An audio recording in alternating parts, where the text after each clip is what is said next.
The American Civil War. The causes, the war, and the effects. Introduction. The Civil War is the central event in America's historical consciousness. While the Revolution of 1776 to 1783 created the United States, the Civil War defined what kind of nation it would be.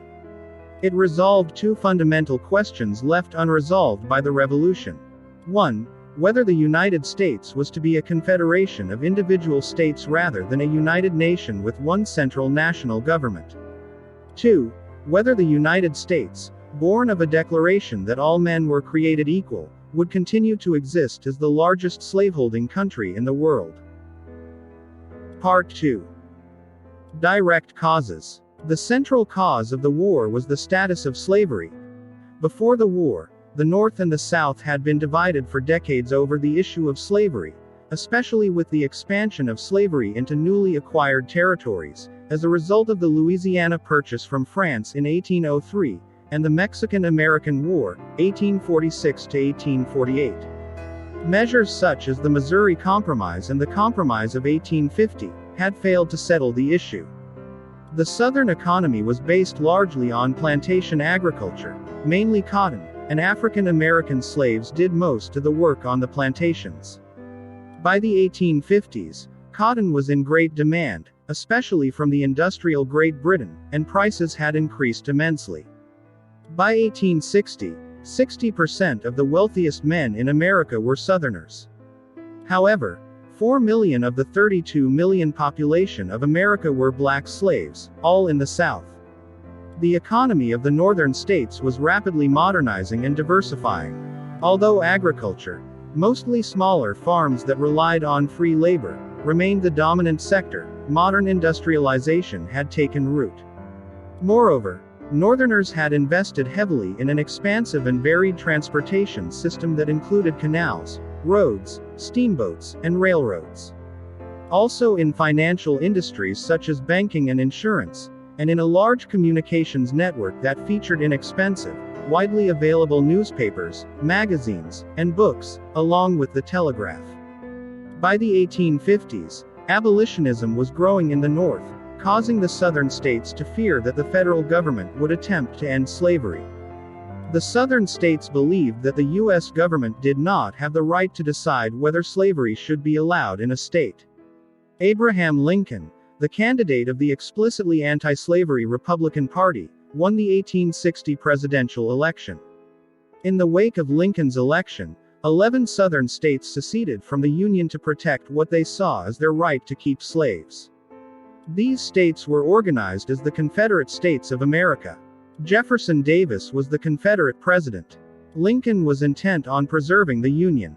When he became president, he took care to avoid threats of force, but he promised to protect the property and places in the South belonging to the federal government. One of those places was Fort Sumter, in Charleston, South Carolina. Disregarding Lincoln's vow, Confederate forces opened fire on Fort Sumter on April 12, 1861. This marked the beginning of the Civil War. Part 3. The War. The war began in Charleston, South Carolina, when Confederate artillery fired on Fort Sumter on April 12, 1861. Within weeks, 4 more Southern states, Virginia, Arkansas, Tennessee, and North Carolina, left the Union to join the Confederacy. On July 21, 1861, the Confederates routed overconfident Union forces in the First Battle of Bull Run, near Manassas in northern Virginia. The defeat shocked the Union and provided an early indication that the conflict would last a long time. In 1862, General Robert E. Lee took command of the Confederate Army, which he renamed the Army of Northern Virginia.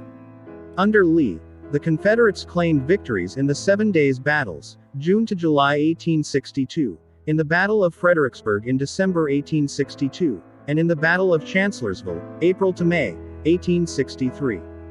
President Lincoln issued the Emancipation Proclamation on January 1, 1863.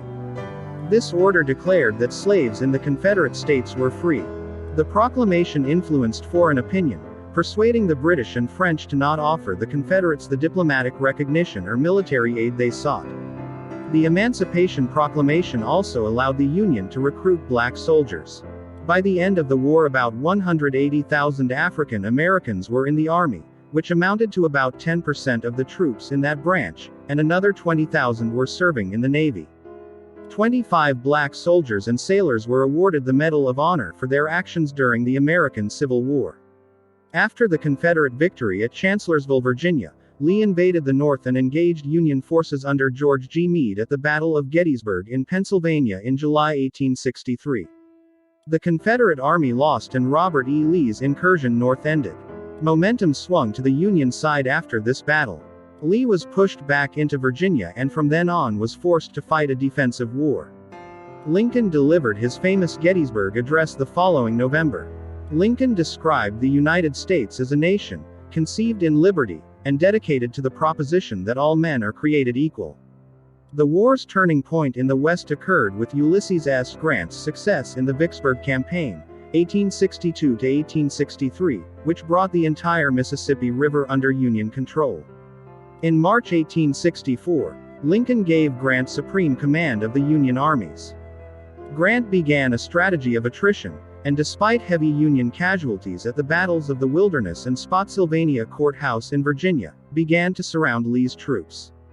Meanwhile, in Georgia, William T. Sherman captured and burned Atlanta in September 1864, and then began his devastating march to the sea to capture Savannah, leaving a trail of near-total destruction. Grant captured Richmond in Virginia on April 3, 1865, and accepted Lee's surrender on April 9 at Appomattox Courthouse. On April 14, Lincoln was shot in Washington, D.C., by Confederate sympathizer John Wilkes Booth. Lincoln died the following day, and Vice President Andrew Johnson became president. On April 26, Sherman received the surrender of Joseph E. Johnston in North Carolina. In Louisiana, Confederate troops under Kirby Smith surrendered to Federal Commander Edward Canby on May 26. The port of Galveston in Texas yielded to Union forces on June 2, and the greatest war on American soil ended. Part 4. The Effects of War. In September 1862, Lincoln called on the seceded states to return to the Union or have their slaves declared free. When no state returned, he issued the Emancipation Proclamation on January 1, 1863. The edict provided moral inspiration for the North and discouraged European countries from supporting the South. It also had the practical effect of permitting the recruitment of African Americans for the Union Army. Despite a string of early Confederate victories, the Union forces ultimately prevailed in the war. The triumph of the North, above and beyond its superior forces and industrial and financial resources, was partly due to the statesmanship of Lincoln. By 1864 he had become a masterful political and war leader. The enormous casualties suffered on both sides during the Civil War have never ceased to astound scholars and military historians. It is now estimated that from 700 to 800,000 soldiers died, a figure that represents approximately 2% of the American population in 1860. So many died in the war that a system of government cemeteries had to be established to bury the dead. The war remains the bloodiest conflict in American history. The South was devastated by the war, but the Union was preserved, and the 13th Amendment to the Constitution, ratified in 1865, officially abolished slavery in the entire country.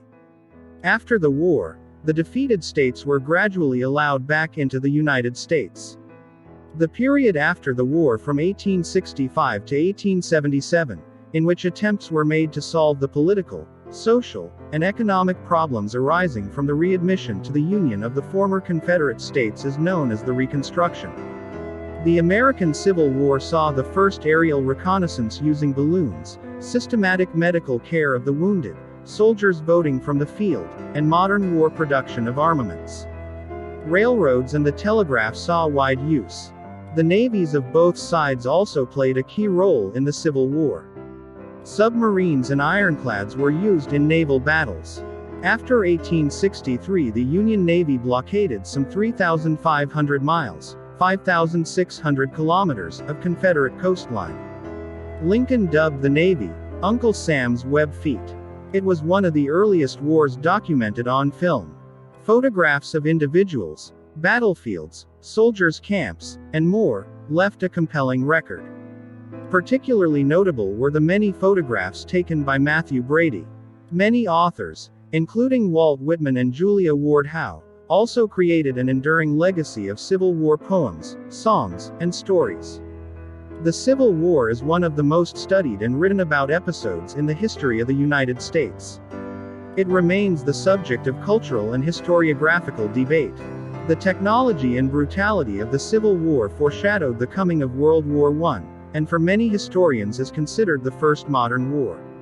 And finally, with her country's identity now fully defined, a booming economy, and ever-increasing influence overseas, the now newly United States of America would become in less than 80 years, the world's most powerful nation.